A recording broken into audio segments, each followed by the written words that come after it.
Olá, pessoal! Bem-vindos a mais um podcast Pingo no Y. 2024 já começou, meu amigo, e começou numa velocidade frenética. Eu estou numa sensação, inclusive, que 2024 já está voando. Eu estou aqui hoje recebendo, junto comigo aqui, uma figura ilustre aqui, meu querido sócio, Bruno Savioli. Seja bem-vindo, Brunão, ao nosso podcast. Você está com essa sensação também, Bruno? Que 2024 começou voando, meu irmão? Valeu, Will, obrigado, que bom estar aqui com você, né? E sim, pra você ter uma ideia, a gente está gravando, é o 31º dia de janeiro, né? E primeiro que ontem já quarentei, né? Já mesmo, hein, cara? E já foram duas Parabéns, convenções. mais uma vez. Obrigado. 2 convenções, 2 programas já que a gente finalizou de negócios e já vamos pro segundo mês já. Isso, né? tudo em janeiro. Tudo em janeiro, tá Que bom? maravilha, que maravilha. Então vamos prosear bastante aí. Cara, o mercado financeiro vem passando por mudanças muito importantes nos critérios de provisionamento, fruto da implementação da IFRS 9, né, que é aquele modelo contábil que as instituições financeiras devem seguir, regulamentado pelo Banco Central, e a gente sabe que essas implementações vão trazer aí uma mudança no provisionamento das instituições financeiras, tornando muito mais severo, né, esse provisionamento, os critérios de provisionamento sobre a carteira, e isso vai trazer, Bruno, obviamente, impactos nos resultados. Né? Então, assim, o objetivo do nosso podcast de hoje, do nosso bate-papo, é trazer muito menos tecnicidade para esse assunto da IFRS 9, né? Mas trazer muito mais reflexões de como a gente pode contribuir com tudo aquilo que a gente vem conversando, que você vem conversando com os nossos clientes. Inclusive, esse tema da IFRS 9 vai ser pauta de uma matéria que a gente vai publicar na revista especializada Mundo Coop. Quero deixar, inclusive, o meu abraço, o nosso abraço, né, Bruno? O nosso querido amigo Luiz Cláudio, da Mundo Coop. E tem sido alvo também, fruto de bastante discussão nossa e de você também com clientes que você lidera projetos. Então, eu acho que o nosso bate-papo deve rodar em torno disso hoje, certo, Bruno? Para começar, eu queria fazer uma pergunta para você já sobre essas reflexões, Bruno. E aí? Será que as nossas equipes comerciais e as lideranças dessas instituições financeiras, das cooperativas, estão preparadas para os impactos que essas mudanças vão trazer? O que a gente vem percebendo, Will, é um movimento ainda bem incipiente. De maneira geral, falando, o que a gente está observando, né? Os dirigentes em si já têm conhecimento, já têm clareza, já têm levado a parte conceitual, a parte técnica e, em alguns casos, até a simulação dos impactos da IFRS 9. Mas quando a gente fala sobre como transformar esse desafio em oportunidades, em desenvolver estratégias e preparar a equipe, a gente percebe que ainda existe um bom campo aí para poder atuar. Porque o que acontece? Vai vir um grande desafio. Como você estava falando na introdução, é um grande desafio. E desse desafio, para virar um problema, é muito fácil. Porque se você não começar agora em 2020, você estava falando que o ano já está muito rápido, né? Uhum. Já passou um mês. 2024 é um ano próximo. Se você não começar a planejar já isso, né? Gerar entendimento da equipe, preparar a equipe, criar ações e começar a experimentar, arrumar a casa ao longo desse ano, deixar para 2025, vai virar problema. Que é o ano, inclusive, que vão ter as maiores implementações dessa normativa da IFRS 9, né? Que vai gerar talvez os maiores impactos. Eu até esqueci de falar isso no começo, porque a IFRS 9 já está algumas fases sendo implantadas, outras têm fases que estão por vir.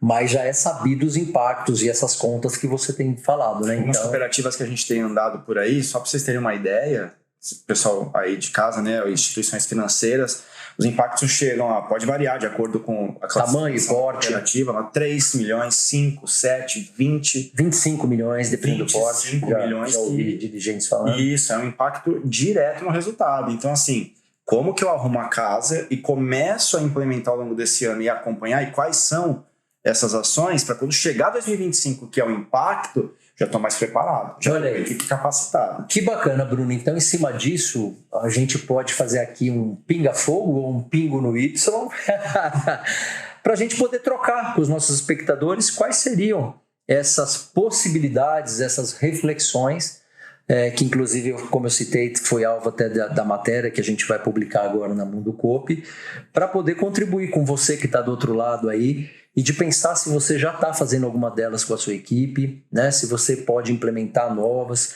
Então vamos fazer um pinga-fogo aí, cara. Qual seria uma primeira ideia, uma primeira reflexão para que a gente pudesse mitigar, de repente, né, os impactos? Porque o impacto vem, já é sabido. Você já falou, vai aumentar a severidade no nível de provisão, vai mexer com o resultado das cooperativas, mas isso já é realidade. Como é que eu trabalho com essa realidade para poder mitigar um pouco desses impactos? Qual seria o primeiro? Dá para fazer do limão uma limonada, é o que a gente está levando, né? Porque como vai gerar esse impacto no provisionamento e direto no resultado, o ponto é o seguinte: como que eu faço para mitigar então esse impacto negativo que vai dar no resultado, e também dá para ter ações que ao mesmo tempo a gente consegue alavancar resultados em outras frentes. Eu estou falando de resultados com maior qualidade e com maior perenidade.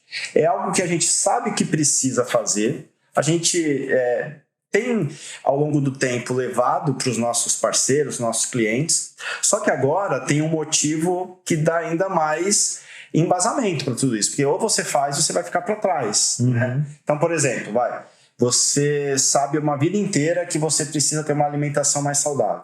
Né? Fala assim, puxa, mas é tão difícil pegar e fazer essa alimentação saudável. Você vai e fala assim, não, mas aí não deu tempo, aí você exagera na janta, e aí come bobeira, tal. Aí você vai no nutricionista, o que o nutricionista faz? Não necessariamente, ou com certeza não, você vai ter que comer menos. Você vai ter que se conscientizar e às vezes até ampliar. Você fazia 2 refeições de maneira mais... uma alimentação ruim, você vai comer mais vezes de uma maneira mais saudável. Então, o primeiro de tudo é como que eu crio essa conscientização junto com a minha equipe. E aí depois, acho que você vai perguntar e tal, o que seria essa alimentação saudável. E aí a gente tem alguns pontos que a gente está tratando com os nossos clientes. E aí, para fechar essa sua primeira pergunta, você tem uma ideia, tem cliente que já fez até workshop junto com a liderança. E aí, como que eu crio essa conscientização junto com a liderança para daí engajar minha equipe? Você está falando do engajamento, então, que o engajamento é um primeiro passo muito importante que uma liderança precisa ter para poder gerar esse significado dos impactos que a IFRS 9 vai trazer e, por consequência, o que eu faço com eles. É isso que você está falando. Você acha importante isso na visão do papel do líder agora, fazer esse trabalho, mergulhar para ter um pouco de conhecimento mais técnico? A gente falou que não ia trazer tecnicidade, mas quem está lá no dia a dia dentro das instituições financeiras, eu não tenho dúvida, principalmente as lideranças vão ter que mergulhar muito nesse tema, né? Esse aqui é o mais estruturante. Não vou falar que é o principal, mas é o eixo mais estruturante. A gente está trabalhando com os nossos clientes em 5 eixos, tá? Para a gente poder se antecipar a IFRS 9. O primeiro que a gente tem trabalhado, e não é dar conhecimento para a liderança e para a equipe que a gente está falando, é gerar engajamento na liderança e na equipe. Ah, não é a mesma coisa? Não, não é a mesma coisa. É como que eu crio conscientização, como que eu explico os porquês desse impacto, porque quando eu for preparar minha equipe para uma nova atuação estratégica e operacional em negócios, em vendas, eu preciso que a pessoa tenha conscientização do porquê daquilo. Porque senão assim, todo mundo sabe, não vou tomar cerveja todo dia, comer batata frita todo dia, comer gordura todo dia, porque faz mal. Tá, e por que você não faz isso? Eu tenho conhecimento, mas por que não gerou engajamento? Então o engajamento existe, tem que haver uma maneira, né, e é o que a gente está ajudando nossos clientes, de gerar esse engajamento com a equipe, despertar essa consciência. Que bacana. E tem uma coisa, né, já nessa linha de primeiro ponto do engajamento, o segundo ponto é o seguinte: a gente já sabe que vai mudar os critérios de provisionamento de crédito. Melhorar as negociações, Bruno, de garantias, né, a negociação de garantias, para ampliar o nível da classificação das operações, eu não tenho dúvida que é uma primeira dica, né? Me parece que isso vai exigir um perfil ou uma competência também diferente da equipe comercial, ou não, Bruno? Esse é um outro eixo que a gente tem trabalhado, fora do engajamento da equipe, que é a questão do crédito. Que, assim, se alguém por algum momento pensou, então vão diminuir o volume de crédito porque vai aumentar a provisão. Não, ao contrário, a gente vai ter que ampliar o volume de crédito. E aí você pensa o seguinte, né? Mas um crédito com muito mais qualidade. Muito mais qualidade. É aí que a gente vai preparar estrategicamente nossa equipe e também a abordagem da nossa equipe. Imagina o seguinte, que sempre os cooperados, os clientes melhores classificados em score, e, né, a reputação no mercado sempre foram, em rating, foram os mais procurados, né? Todo mundo quer. Agora, multiplica por 2 isso. E aí com Open Finance, multiplica por 3 isso. Então, assim, de que maneira que eu estruturo minha equipe? Eu estou falando também de processo de vendas, estou falando de estruturação de CRM, e não CRM só ferramenta, CRM como metodologia de processo, como engajamento da equipe. Então imagina assim, eu tenho uma equipe que hoje sequer utiliza CRM, ou tem baixo engajamento em CRM, que eu não tenho uma estratégia desenhada a partir do CRM, com indicadores claros e acompanhamentos claros, né? Fora isso, eu não tenho um trabalho e um treinamento constante de abordagem comercial. Vai começar o ano que vem, e aí, como é que vai fazer? Então, esse é um ano, para quem ainda não começou isso, ainda está engatinhando, é outra coisa que eu vou ter que colocar o pé no acelerador. E é interessante quando você fala isso, né, Bruno? Porque a liderança e a gestão estratégica, né, das cooperativas, das instituições financeiras, elas vão ter que enxergar nisso a oportunidade, né? E qual é essa oportunidade, né? É a oportunidade exatamente de responder com uma velocidade maior essas questões estratégicas. Então vai demandar muito mais proatividade dos times, como você falou, vai precisar aumentar o volume de concessão de crédito, por exemplo, de uma forma mais saudável. Preciso criar uma estratégia para isso. Como que eu vou buscar esses créditos de uma forma mais saudável, de uma forma mais consultiva junto ao meu cooperado, certo? E também de uma forma que eu tenha certeza ou diminua máximo o risco dele não deixar de pagar isso. Então, isso vai precisar acontecer. E além disso, né, Will, assim, primeiro, né, pelas nossas andanças, a gente percebe o quanto é desafiador implementar um processo de vendas consistente, uma disciplina no CRM e execução. E além disso, quando a gente já vai agora para a parte da abordagem, imagina um cara que ele é top de mercado, nunca foi devedor, né, tem uma alta vinculação com aquela instituição, e daqui a pouco eu sou obrigado a pedir para ele mais garantias, que ele me comprove mais renda, que traga, né? Como é que vai ser a reação dele? E se eu fizer isso só no automático, eu não estiver preparado para levar esse entendimento para ele... Essa abordagem, que inclusive é para proteção dele mesmo... É uma chance muito fácil de uma relação que eu construí com essa pessoa de longa data, ela se torne arranhada naquele momento. E aí outros players no mercado vão estar se estruturando para entrar em contato com ele. Então, além de eu ter um contato muito mais ativo, muito mais proativo, é assim, o que eu preciso adequar nessa minha abordagem para que dê entendimento para ele quando eu for pedir mais garantia. Legal. Então você está falando assim, com a equipe comercial, a oportunidade de mergulhar fundo e de calibrar melhor essa abordagem, de ser uma abordagem muito mais consultiva. Então vai precisar melhorar a competência comercial dessa equipe e, ao mesmo tempo, quando a gente fala das lideranças dessa equipe comercial, como é que eu consigo ter um poder de criar estratégia, executar estratégia e acompanhar rapidamente a velocidade que eu preciso acompanhar essa estratégia com indicadores, né? Como, por exemplo, você falou do indicador, você falou sobre a concessão de crédito para melhores ratings, um percentual de concessão para melhores ratings. Pode ser um indicador que esse líder vai ter que fazer uma microgestão ao lado das pessoas que gerenciam as carteiras para ver se aquela estratégia que ele fez está dando resultado.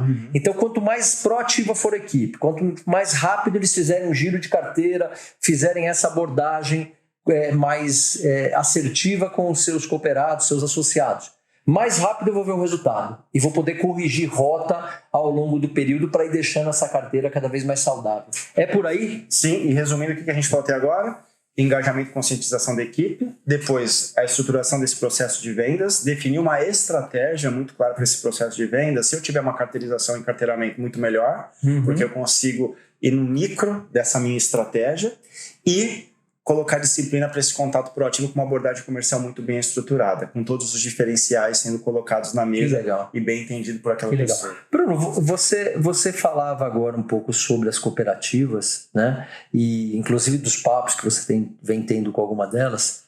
Quais são as oportunidades nesse sentido? Porque você falou, todo mundo vai querer, de alguma forma, ou vai brigar por aquele tomador que tem um bom rating, né? Então, a concorrência sobre esse tomador que tem melhor rating vai ser muito grande. As cooperativas de crédito têm algum diferencial nesse sentido para chegar e poder brigar de igual para igual ou, obviamente, até melhor na sua visão? Sim. O que acontece, né? É algo que a gente sempre leva nos nossos programas, principalmente nos nossos programas, nos projetos para a área comercial, que... Quando a gente vai preparar nossa abordagem para a equipe de negócios, é assim, saber falar com clareza quais são os nossos diferenciais competitivos, né? De que maneira que eu coloco isso? Então é assim, eu não tenho que convencer o outro o quanto eu sou interessante, mas eu tenho que mostrar para ele que o que ele precisa eu tenho como um grande diferencial. Então assim, o que é quando a gente vai falar sobre cooperativismo e agora vai estar ainda mais latente. Estava agora, esse final de semana, com um diretor de um outro sistema, de um sistema bem grande, inclusive, você conhece muito bem ele, e aí ele estava falando sobre uma pesquisa que saiu, que esse pessoal do mercado, cliente de instituição financeira, cooperados, o que eles mais observam como principais atributos de uma instituição financeira. E aí, em primeiro lugar, saiu tecnologia e app, que aí é investimento em tecnologia e em ferramenta. Os outros dois é o que a gente deve trabalhar muito na nossa abordagem. O outro foi o quê? Produtos e serviços. Produtos e serviços não é exatamente só o que eu tenho, é a maneira como eu passo aquilo para a pessoa que está ali. Qual a abordagem que eu utilizo, agora, por exemplo, para vender um crédito, um outro serviço, receita de produtos e serviços, como que eu transmito esses benefícios para eles? O público em si está muito carente desse tipo de informação. Então é eu ter o papel de consultor financeiro daquela pessoa. E aí esse já se conecta com o terceiro diferencial principal que essas pessoas estão buscando, que é o atendimento, o relacionamento acolhedor. Isso não está na essência do cooperativismo? Perfeito. A gente não está querendo implementar nada de muito diferente, mas sim criar condições que eu não estou atrás do balcão sendo um atendente. Eu preciso ampliar o meu ciclo de relacionamento e não falar, oi, tudo bem, tá precisando de tal coisa? Não. Fazer um bom ciclo de relacionamento, um bom check-up financeiro e mostrar interesse genuíno naquela pessoa e ofertar bons produtos. Que, inclusive, não sei se vai ter o gancho aí, Will, mas aí seria o terceiro eixo, que é a diversificação de receitas de produtos e serviços, que vai ser muito, até mais importante agora durante o ano de 2024. Vamos falar um pouco dela, Bruno, porque com essas mudanças, né, o cronograma de recebimento que vai ter uma configuração nova com essa provisão sobre a carteira. Provavelmente, como a gente falou, com níveis mais elevados do que o atual, né?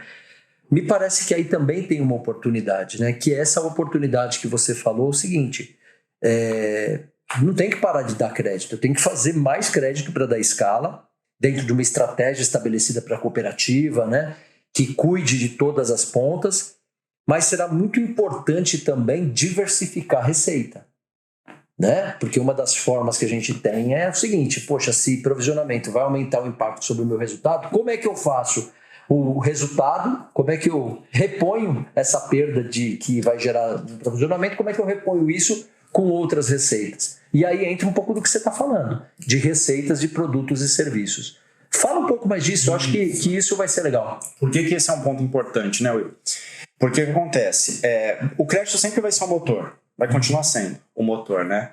A receita de serviços como grandes acessórios para esse carro é o que vai trazer principalmente a fidelização daquele operado, daquela pessoa que está buscando, né?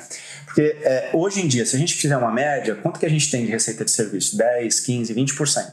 Mais ou menos por aí, não foge muito disso.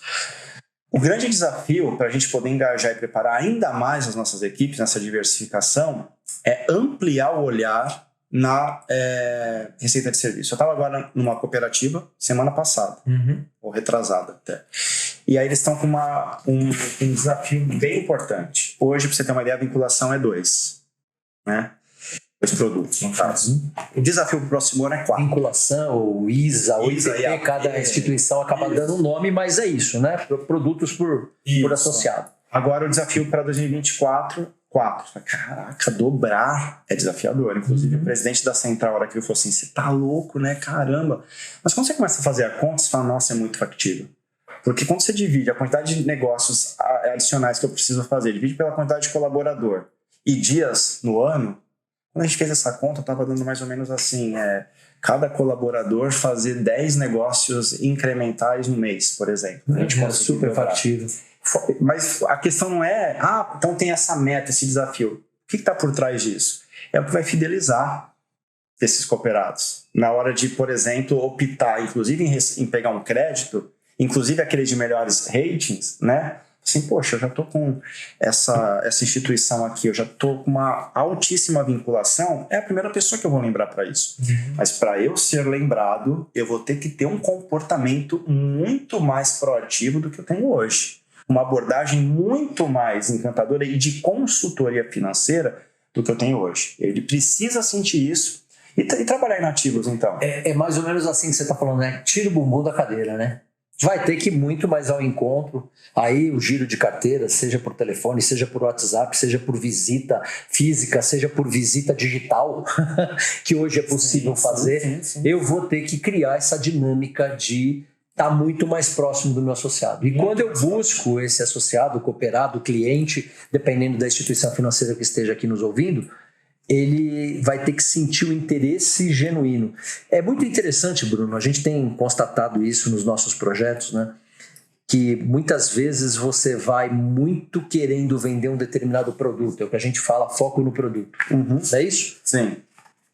E a gente percebe que quando vai com interesse genuíno para atender aquilo que o nosso associado, que o cliente precisa, vende muito mais oportunidades, porque ele está muito mais atento, ele está com o ouvido muito mais calibrado para perceber as necessidades, e ao invés dele vender aquele produto que ele botou embaixo do braço e foi lá com a pastinha, ele vai ver que tem um mar de oportunidades. E esse interesse genuíno vai fazer com que você consiga ampliar a venda de produtos e serviços muito mais se você fizesse, por exemplo, uma campanha de produtos, se você fizesse uma ação direcionada para o produto. É por aí que você tem discutido? E ampliar a visão 360, né? Porque o liderado, ele vai colocar foco onde a liderança está dando a luz para ele.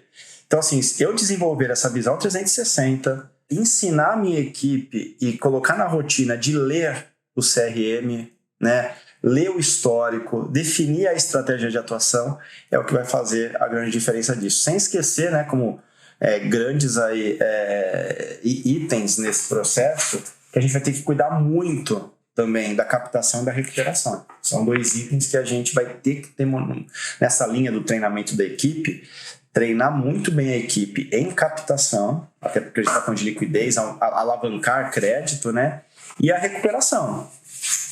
Agora mesmo a gente fez um trabalho numa outra cooperativa e ela conseguiu recuperar 2 milhões adicional do que ela vinha fazendo em média. Por quê? Foco, planejamento e uma nova estruturação de pitch, de abordagem. E aí foi capaz disso. Então, onde a gente colocar a direção, a gente percebe que treinando a equipe é capaz de poder atingir. Olha que interessante, né? A gente falava aqui, só para a gente poder já ir fazendo um pouco do resumo de toda essa nossa conversa, né, Bruno? A gente falava no início sobre o engajamento da equipe, IRFS 9, quase um trava-língua, tá aí, os impactos estão começando a ser conhecidos, mas a gente precisa aprofundar nos porquês, a gente precisa engajar mais as equipes, correto? Correto. Segundo ponto, melhorar a negociação de garantias. Para tornar essa carteira mais saudável, para mudar um pouco esse cenário. Para isso, eu vou precisar ter uma abordagem, como você disse, né? Até o exemplo que você citou aí, eu vou precisar buscar uma garantia, eu vou ter que ter uma abordagem diferente, eu vou ter que ser muito mais consultivo e dar os porquês, inclusive, para o meu associado. Então, esse é um outro ponto. Responder com maior velocidade às estratégias da cooperativa. Aí, papel fundamental da liderança de acompanhar, de fazer aquela microgestão, de acompanhar indicadores, né? A gente falava de possibilidades de indicadores que uma liderança deve, né, e precisa acompanhar, porque o indicador vai ser um pouquinho do cockpit ali, como você falou, do ano, da estratégia, para ver se a estratégia está funcionando ou não. E aí até, antes de evoluir, eu me lembrei de alguns possíveis indicadores que essa gestão pode fazer. Você já falou de um deles, que é o índice de solução por associado, o índice de produtos, enfim, cada instituição dá um nome. O índice de cobertura, o NPS, porque o NPS, se você tiver um interesse genuíno, se você estiver indo ao encontro do seu associado, a chance do NPS ser melhor e principalmente fazer negócios, né? Porque eu nunca vi NPS subir se você não faz negócio. Inclusive existe uma pesquisa que fala que o melhor NPS é aquele NPS onde você tem uma maior vinculação. Eu costumo falar para os meus clientes assim, o que é mais saudável, né? Imagina que você tem uma pesquisa de satisfação numa padaria. Aí você vai na padaria e fala assim, nossa, eu amo aquela padaria, Will, eu adoro aquela padaria, que delícia e tal.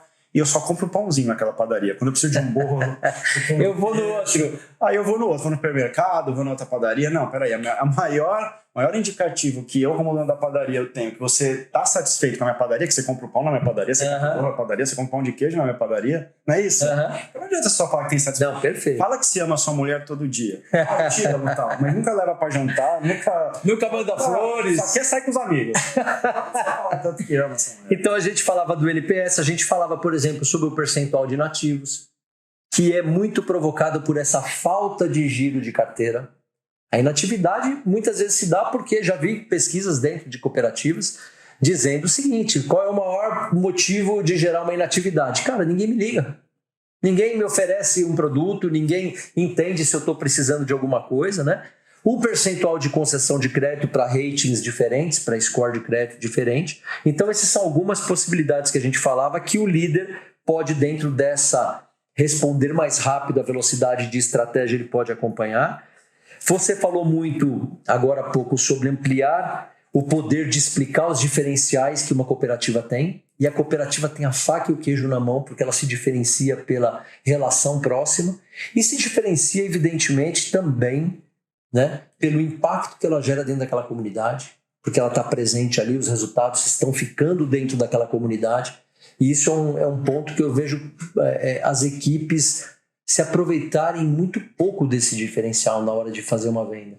As pessoas falam, poxa, que bacana, além de eu ter as vantagens competitivas, né? Claro que todo mundo tem que ter bom preço, todo mundo tem que estar dentro do mercado, não adianta isso, mas quando você diz que você é competitivo, que você tem um diferencial e o principal diferencial vai ficar na sua região, vai ajudar a abastecer e ampliar a prosperidade daquela comunidade, todo mundo quer fazer negócio. Eu acho que aí tá um grande poder das cooperativas. E você falou também sobre aumentar essa capacidade de fazer negócios, via incremento de receita de produtos e serviços, via captação, que você falou que é um olhar importante para colocar, e também na recuperação de crédito. É por aí um pouco, Bruno, a gente fazendo um pouco desse compilado das oportunidades que a gente está discutindo aqui com os nossos espectadores, que eles possam ter para mitigar esses impactos da IFRS 9. Deixamos escapar alguma coisa? É isso, acho que você resumiu bem. E acho que o principal ponto agora a gente já tem só tem 11 meses, agora já passou um. É acelerar, de fato, essa estruturação dos processos, carteiramento, carteirização, CRM, é um ano para poder colocar disciplina e execução nisso, fora todos esses outros pontos que você resumiu bem aí, e começar janeiro já com o avião inclinado para cima e não correndo na pista. Ele já está no ar quando virar o ano para 2025. Legal, muito bom, Bruno. E você tem aí alguma contribuição ou quer deixar um recado final para quem está nos vendo agora? Acrescentar alguma coisa para reflexão? O principal recado, assim, eu percebo o quanto esses dirigentes, né, essa liderança está muito empenhada nesse processo. E agora, o primeiro passo, quem ainda não deu, é criar esse engajamento junto com a equipe e co-construir essa estratégia, para depois, ao longo do ano, você desdobrar nas ações. Esse é o primeiro passo. Seguindo aí os itens que você resumiu bem e que também vai estar no artigo que você escreveu para Mundo Coop, acho que vale a pena a leitura. Eu li, está muito interessante, mas Mais ou menos por aí. A gente também está sempre por aí para poder trocar boas ideias, levar benchmark, o que a gente vem acompanhando de melhor no mercado. Uma coisa é certa, né, Bruno? Como você falou, além da estratégia durante esse ano, é capacitar as equipes de negócios, é capacitar e aumentar o poder de uma liderança que possa ser mais atuante. E aí, como você falou, fazer do limão uma limonada. Porque olha só o que a gente estava discutindo aqui. A gente está falando sobre uma coisa que é as implementações da IFRS 9 e tudo que a gente pode fazer para mitigar risco. Só que todas as coisas que a gente falou aqui, Bruno, se há de convir que vão abastecer vários outros desafios que a cooperativa tem. Essa implementação acaba sendo um item que vai gerar efeitos colaterais positivos em tantas outras coisas que a gente discutiu para a cooperativa. Então, isso aí. Comecei a ter uma alimentação mais saudável agora porque meu colesterol estava alto, mas aí eu comecei a ver que diabetes caiu, triglicérides caiu, comecei a praticar mais exercício, estou dormindo melhor, você começa a ver que tudo o resto vai te levar para a perenidade. Então é de um desafio criar uma oportunidade e não deixar virar problema se a gente não fizer nada agora durante o ano 2024. Que bacana, né, Bruno, que a atuação da IASACA junto a essas cooperativas que você já tem participado tem contribuído no desenvolvimento, né, não só desse time, mas também das estratégias, do engajamento. Então, a gente também se coloca sempre à disposição de vocês que nos estão ouvindo para bater um papo, para aprofundar, para conversar um pouco mais. É isso? É isso aí. Muito bom. Muito bom estar aqui. Gente, colocados os pingos no Y, quero me despedir de vocês desse nosso bate-papo. Acesse as nossas redes sociais, iasaca.oficial. E pode acessar também esse e outros podcasts através do Spotify, através do YouTube. Então é isso. Esperamos ter levado hoje uma contribuição. Valeu, Brunão. Forte abraço para vocês. Valeu, pessoal. Obrigado. Tchau. Valeu, Will. Valeu.